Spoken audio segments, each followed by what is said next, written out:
회사에서 어땠어? 정신 없었지. 아 진짜? 힘들었겠다. 배고프지? 저녁 메뉴 뭐야? 에이 안 가르쳐주지. 지금 타는 냄새 나지 않아? 어? 나 커피 끓이려고 물 올려놨었는데? 자기야 어떻게 불났어? 이리 와봐. 어떡해. 걱정 마. 도와주세요! 네, 걱정 마세요. 이렇게 불이 났을 때는 어떻게 해야 될까요?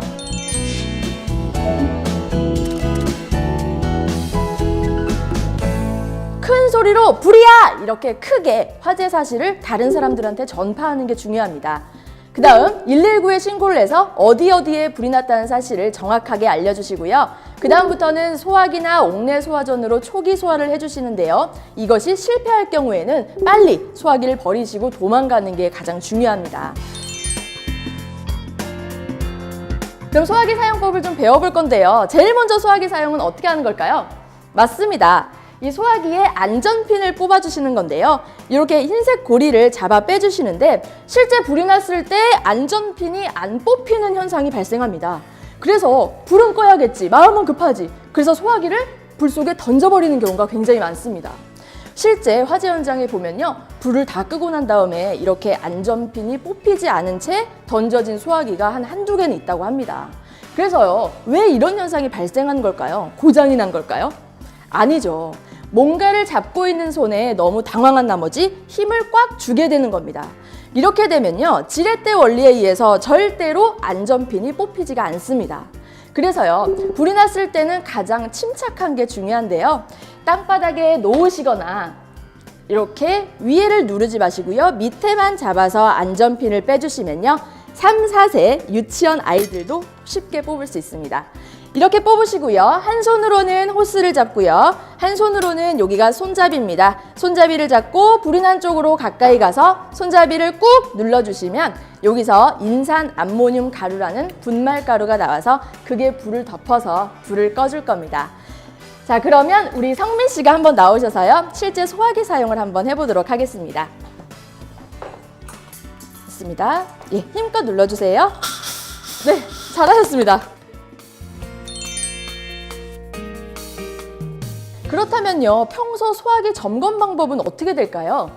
그림에서 보시는 것처럼 화살표가 초록색 부분 가운데 있어야 가장 안전한 소화기라고 할 수 있습니다. 우리 회사나 집에서 이렇게 점검을 해주시면 되고요. 네, 그렇다면 이제 가압식 소화기랑 추갑식 소화기를 좀 설명드릴 텐데요. 그림에서 혹시 왼쪽에는 없는데 오른쪽엔 있는 게 있습니다. 그게 뭘까요? 찾으셨나요? 맞습니다. 지시 압력계인데요. 제가 보여드리는 여기 동그란 이 부분이 지시 압력계라고 하는 부분입니다. 그런데 왼쪽에서 보시는 동그란 부분이 없는 지시 압력계가 없는 소화기는 옛날 가압식 소화기인데요. 이것은 만약에 보이신다면 폭발할 우려가 있으니까 반드시 폐기를 해주셔야 됩니다.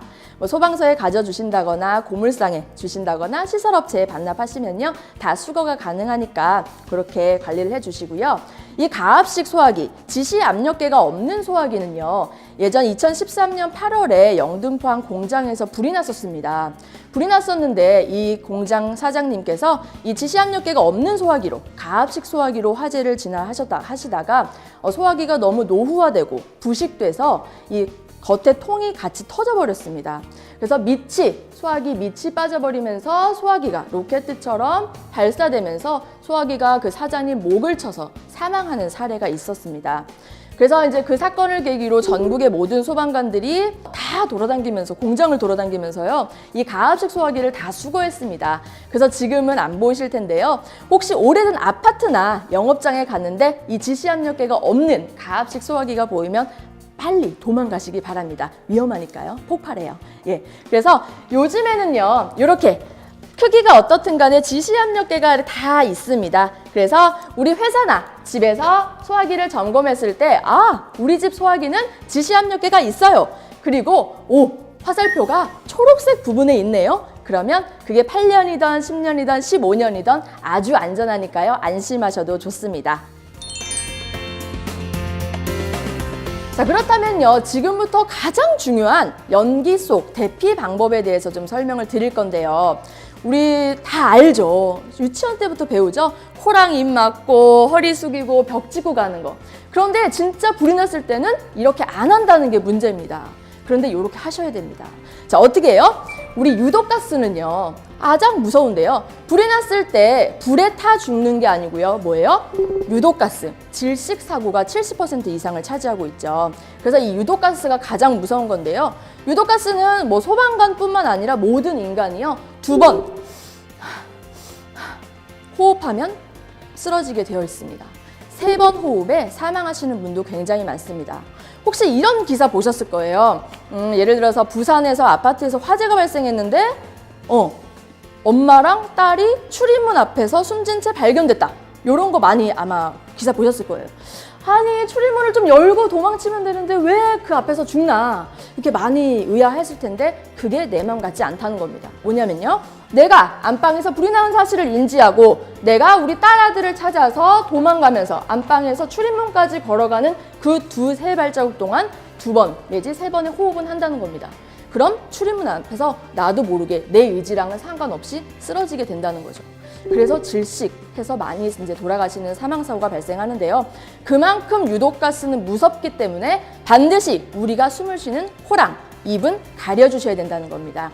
뭐 손으로 가리시던지요, 뭐 팔로 막으시던지요, 옷을 끌어올려서 막으시던지, 옆에 있는 이불로 막으시던지, 수건으로 막으시던지 다 좋습니다. 다 좋은데 제일 좋은 건 뭘까요? 그렇죠. 젖은 수건이죠. 젖은 수건이 좋은 데는 이유가 있습니다. 뭐냐면요, 우리 수건 보면 이렇게 다 가로 세로 얽혀 있잖아요. 얽혀 있는데요, 우리 눈에는 보이지 않지만 가운데에 보이지 않는 구멍들이 다 있다는 겁니다. 다 있는데 아마 수건을 펼쳐놓고 연기를 펼쳐보세요. 연기가 그대로 통과될 겁니다. 그런데요, 그 수건을요, 물에 적십니다. 물에 적셔서 들어보면요, 우리 눈에 보이지 않는 구멍구멍 사이사이에 거기에 물이 다 들어찬다는 거예요. 그래서 어디로도 연기가 들어올 틈이 없다는 거죠. 그래서 우리 마른 수건으로 아마 얼굴에 손을 대보시면 걸레가 뚝뚝 다 떨어질 겁니다. 그런데 수건을 물에 적셔서 대보시면 이 물 때문에요, 우리 얼굴과 수건이 착 밀착하게 되는 걸 경험하실 수 있으실 거예요. 그래서 젖은 수건이 제일 좋다고 하는 건데요. 또 불이 났는데 젖은 수건 찾으려고 이렇게 피날 시간 지체하지 마시고요. 그것도 할 수 있을 때 하시는 겁니다. 아셨죠? 그래서 코랑 입을 가리는 게 가장 중요하고요. 2번째, 어떻게 하고 가는 거죠? 맞습니다. 허리를 숙이셔야 됩니다. 왜 숙일까요? 우리요, 대류 현상에 의해서 뜨거운 공기는 위로 가고 찬 공기는 바닥에 내려앉기 마련입니다. 그래서 우리 요게 불이 나면 뜨거운 공기가 우리 발밑을 돌아다니는 게 아니라 어디로 갈까요? 맞습니다. 천장으로 갑니다. 그래서 천장에서부터 쭉 다 채워져서 점점 밑으로 연기가, 유독가스가 내려오게 된다는 겁니다. 그러면 우리는 서서 가면 유독가스를 다 먹겠죠. 그래서 반드시 허리는 숙이고 낮은 자세를 취해줘야 됩니다.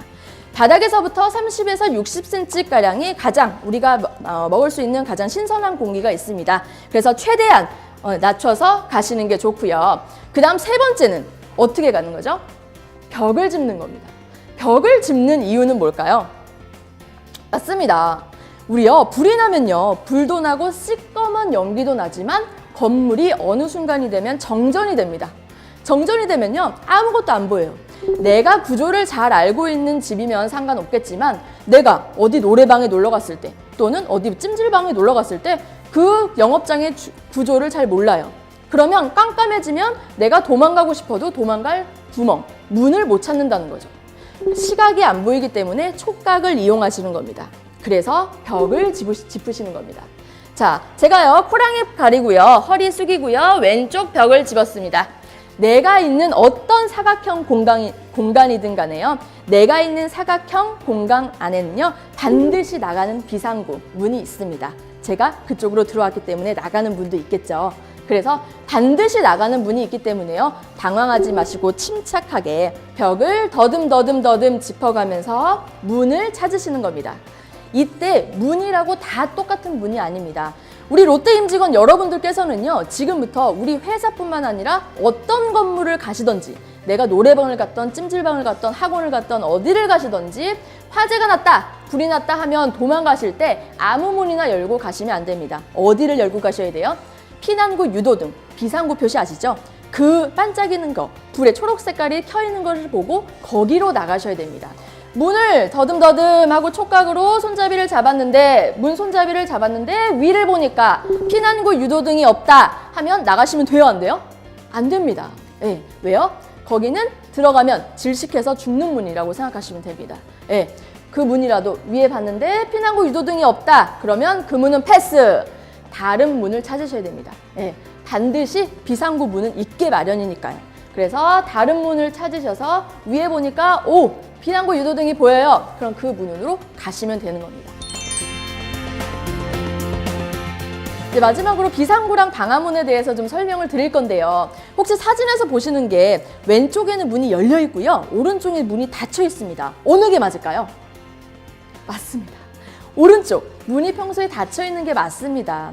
왜냐면요, 이 비상구 방화문, 혹시 위쪽에 피난구 유도등 직사각형으로 붙어 있는 거 보이세요?